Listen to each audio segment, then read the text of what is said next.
श्री अखिलेश यादव जी।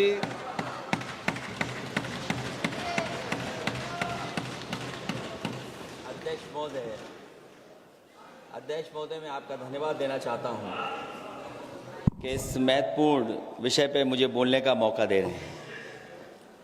मैं अपने साथी माननीय सदस्य गौरव गोगोई जी के से सहमत हूं। बहुत सारे महत्वपूर्ण उन्होंने बिंदु उठाए और अध्यक्ष महोदय,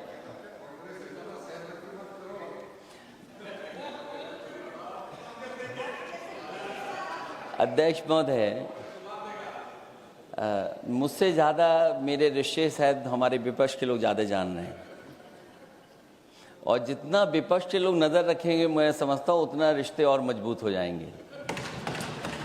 अध्यक्ष महोदय, मैं आंदोलन को बहुत दूर से देख रहा था और उस आंदोलन में जो जीत के बाद नारा लगा, एक नारा लगा अध्यक्ष महोदय, सरकार के खिलाफ नारा लगा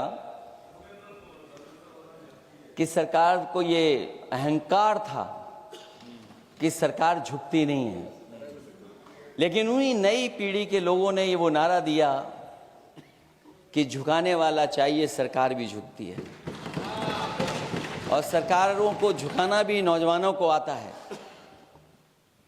सरकार झुकी और स्वीकार किया उन्होंने।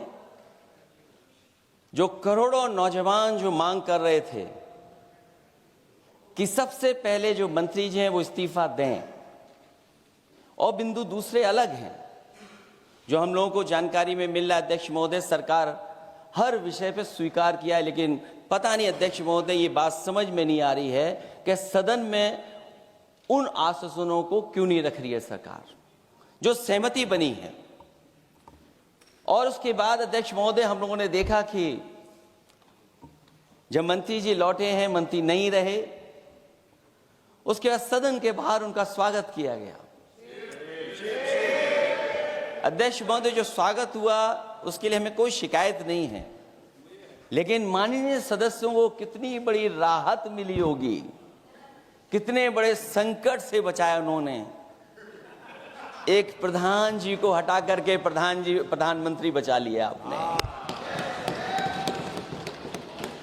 और ऐसा अध्यक्ष महोदय आंदोलन किसी ने नहीं देखा जिस आंदोलन में नई पीढ़ी के लोग, कम उम्र के लोग निकल करके आ गए और जो नारे दिए गए। ये सरकार पिछले कई वर्षों से नकारात्मक प्रचार पर टिकी हुई थी, नकारात्मक राजनीति करती थी और न जाने कितने हजार करोड़ रुपए खर्च किए होंगे सरकार ने नकारात्मक राजनीति के लिए। लेकिन नई पीढ़ी को मैं बधाई देना चाहता हूं, उनके मनोबल को और उनकी एकता को, और जिस तरीके से उन्होंने प्रचार किया, अंततः सरकार को झुकना पड़ गया। भाजपा वचन नहीं देती, जुमला देती है। तो मुझे उम्मीद है कि सभी युवा नौजवानों का जो मांग की है उन्होंने, उन सभी मांगों को सरकार स्वीकार करेगी। और सरकार ये भी स्वीकार कर लिया होगा कि कोई दल मजाक में बना तो कितनी बड़ा दल बन गया। जो कोई चीज मजाक से शुरू हुई वो कितना सीरियस हो गई, और इतना सीरियस हुई कि हमारी सरकार लोकतांत्रिक हो गई कि जो उनको धरने पे बैठने दिया। सरकार लोकतांत्रिक थी कि उन्हें धरने पर बैठने दिया। हमने वो भी समय देखा है कि जहां पर धरने पर नहीं बैठने दिया, वर्षों वर्ष लोग बैठे रहे धरने पर, उनकी सुनी नहीं गई। इसी दिल्ली को घेरा था किसानों ने, और सरकार को लगा कि चुनाव आ गया तो सरकार ने तीनों काले कानून वापस ले लिए। जब सरकार घबरा जाती है, डर जाती है, तो सरकार स्वीकार कर लेती है। इसीलिए वो नारा मुझे अक्सर याद आता है कि झुकाने वाला चाहिए, सरकार भी झुकती है। जो विषय लाया गया है कि prevention of unlawful means act, सरकार को कम से कम ये बताना चाहिए था कि 2024 में जब ये लेकर के आए थे तो आज 2026 में कैसे पेपर लीक हो गया। और केवल गिनती के 1-2 पेपर लीक नहीं हुए हैं, ये ऐसा आंदोलन रहा जिसमें मां बाप और नई पीढ़ी के लोग सब जुड़ गए। अगर हम ये माने कि 20 लाख बच्चों ने परीक्षा लिखी थी और उनके घर परिवार के सदस्यों को हम उसमें जोड़ दें, दादा दादी माँ बाप और परिवार का कोई सदस्य, तो 5 लोग प्रभावित थे। और 5 गुणा 20, 1 करोड़ लोग नाराज हुए सरकार से। और अक्सर हम पॉलिटिकल लोग हैं, हम लोग जानते हैं जब कभी आंदोलन करते हैं तो कितनी तैयारी करानी पड़ती है, गाड़ियों का इंतजाम, खाने का इंतजाम और इंतजाम। लेकिन ये पहला आंदोलन देखा कि जिसमें माँ बाप भी जुड़ गए और कहा कि जाओ बच्चों आंदोलन करो, हम आपके साथ हैं। ये पहला आंदोलन ऐसा देखने को मिला है। और केवल दिल्ली में नहीं हुआ ये, केवल दिल्ली में नहीं हुआ ये। अगर ये बात गलत है, अगर ये बात अध्यक्ष महोदय गलत लग रही है तो देश के होम मिनिस्टर साहब को ले आइए, वो सब एक्सप्लेन कर देंगे।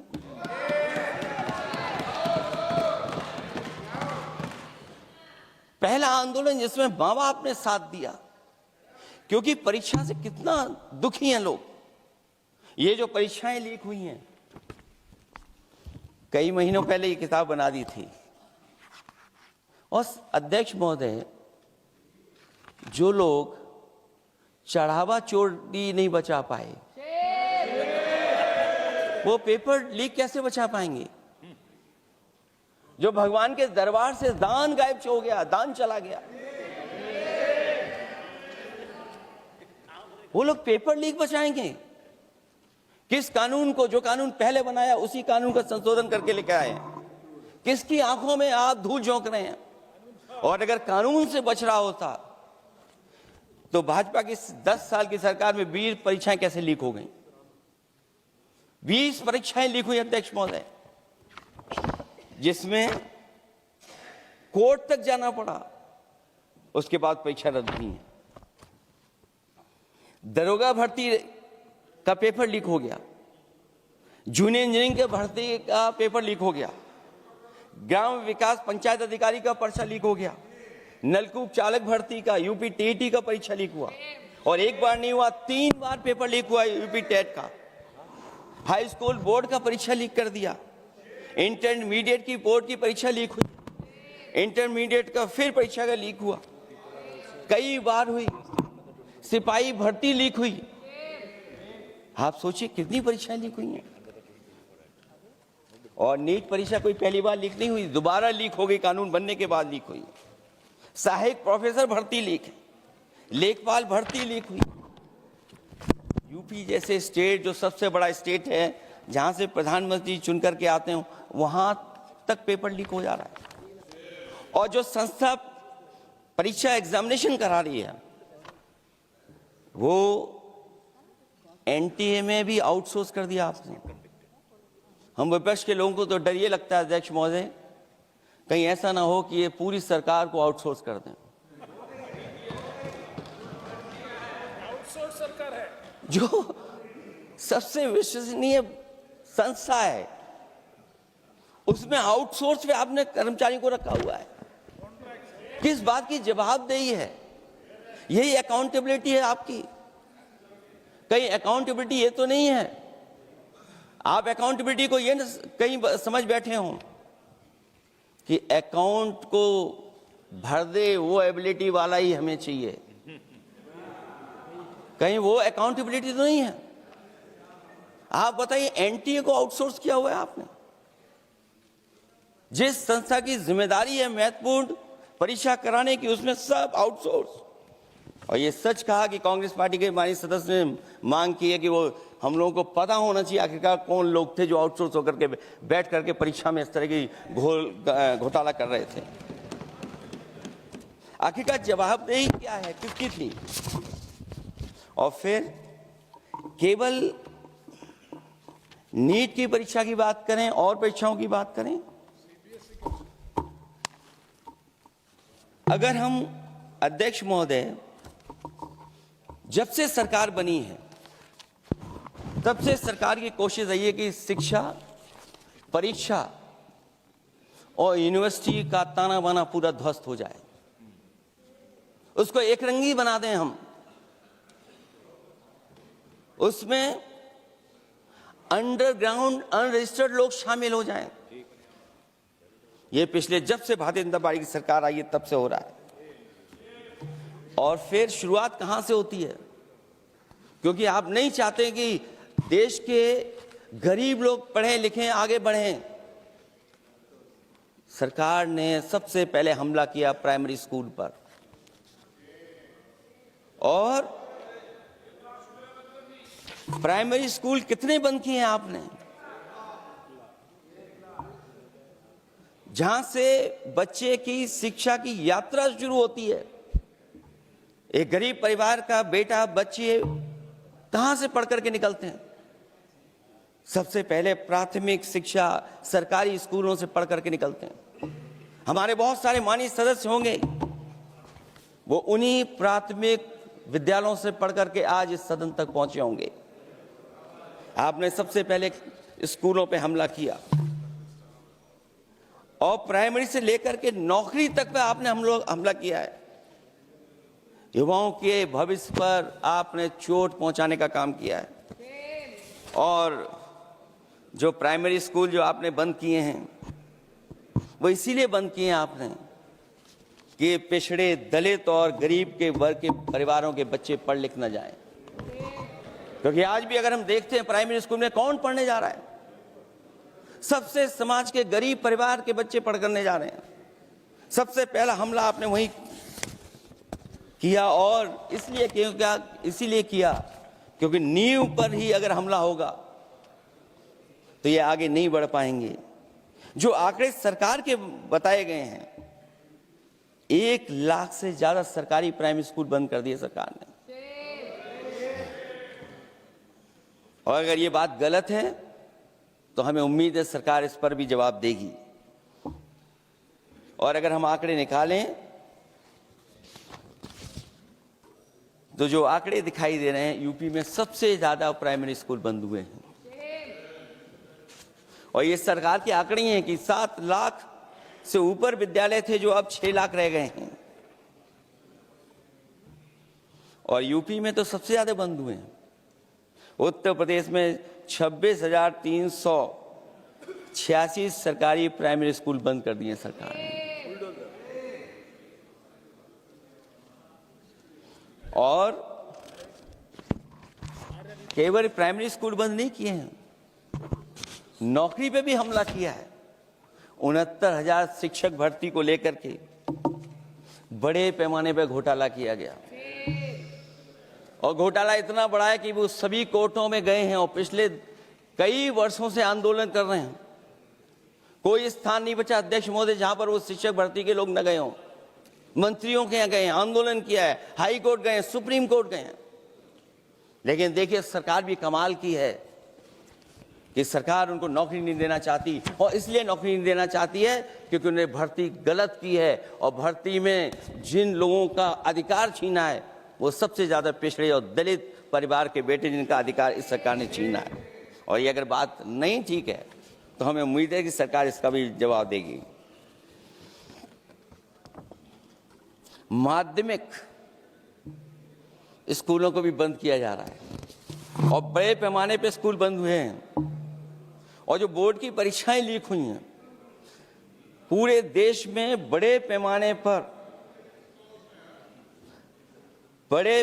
पर बोर्ड परीक्षाओं के पेपर लीक किए गए हैं। अध्यक्ष महोदय, हम जानना चाहते हैं कि आखिरकार 10वीं और 12वीं के पेपर लीक क्यों हो रहे हैं? 10वीं और 12वीं के पेपर लीक क्यों हो रहे हैं? इसके लिए अगर कोई सरकार के पास जवाब हो तो बताएं।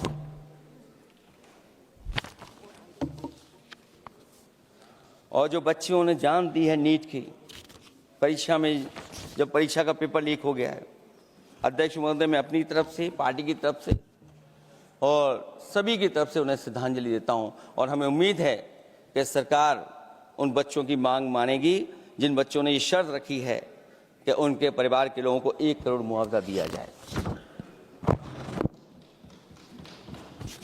जब उच्च शिक्षा में जिस तरीके से भर्ती हो रही है, अध्यक्ष महोदय, जो उच्च शिक्षा की भर्ती है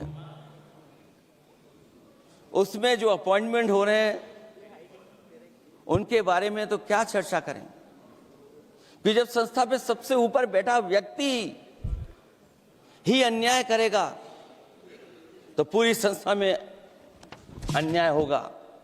जब से ये सरकार आई है, जो बड़ी बड़ी संस्थाएं हैं उन सब संस्थाओं में एक रंगी लोगों को बैठा करके उन संस्थाओं को ध्वस्त करने का काम कर रहे हैं, और न केवल उन संस्थाओं को खराब कर रहे हैं बल्कि अध्यक्ष महोदय,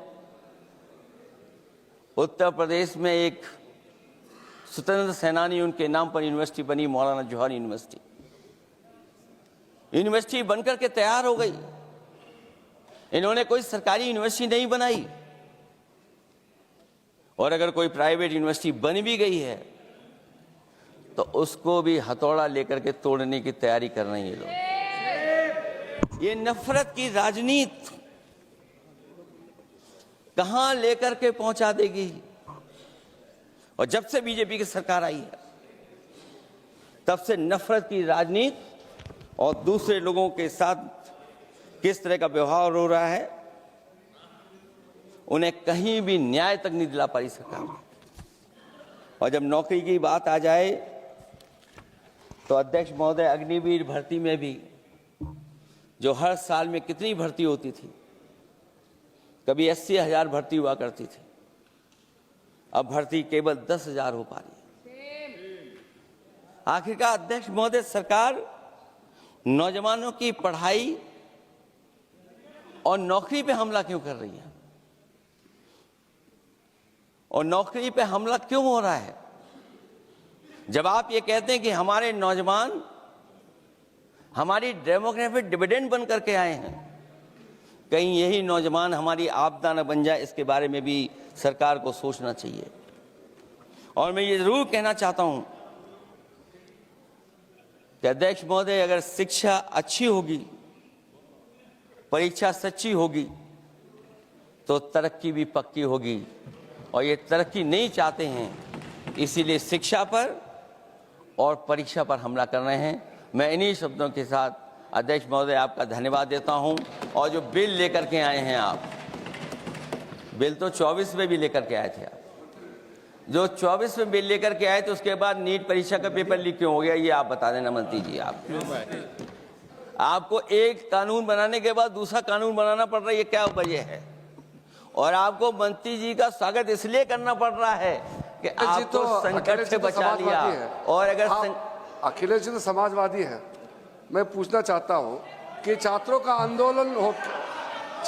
आंदोलन के बाद सरकार उनका बात सुन के पार्लियामेंट में बिल लेके आता है, ये अच्छा है, या जो आंदोलन होता है तो उसको कुचलने के लिए देश में इमरजेंसी लगा देता है, वो अच्छा? आप बता दीजिए।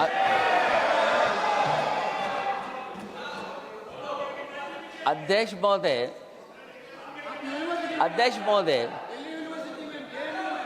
महोदय, मैं इमरजेंसी को तो नहीं देखा हूं, लेकिन इमरजेंसी में क्या क्या हुआ है वो अभी दिल्ली की राजधानी में भी देखने को मिल गया है। आंसू के गैस के गोले और लकड़ी में लगा हुआ कुछ कील का और कांटे की चीजें, उस समय करंट नहीं लगाया जाता था, इस बार करंट लगाया गया। तो ये इमरजेंसी के बराबर ही हुआ है हमला,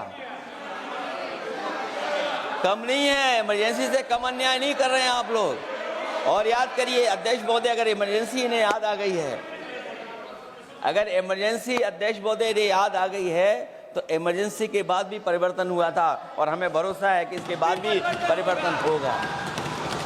और अध्यक्ष महोदय, मैं आखिरी में कहना चाहता हूं,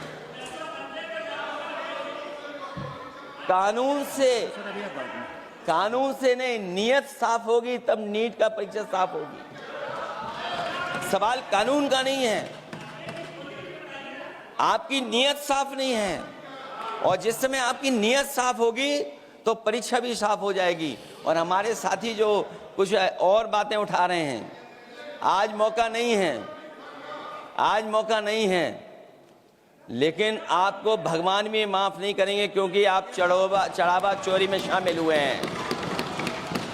और चढ़ावा ही नहीं, जो गुप्त दान था वो भी चोरी हुआ है, गुप्त दान। और ये पाप की श्रेणी में नहीं आता है, महापाप की श्रेणी में आता है।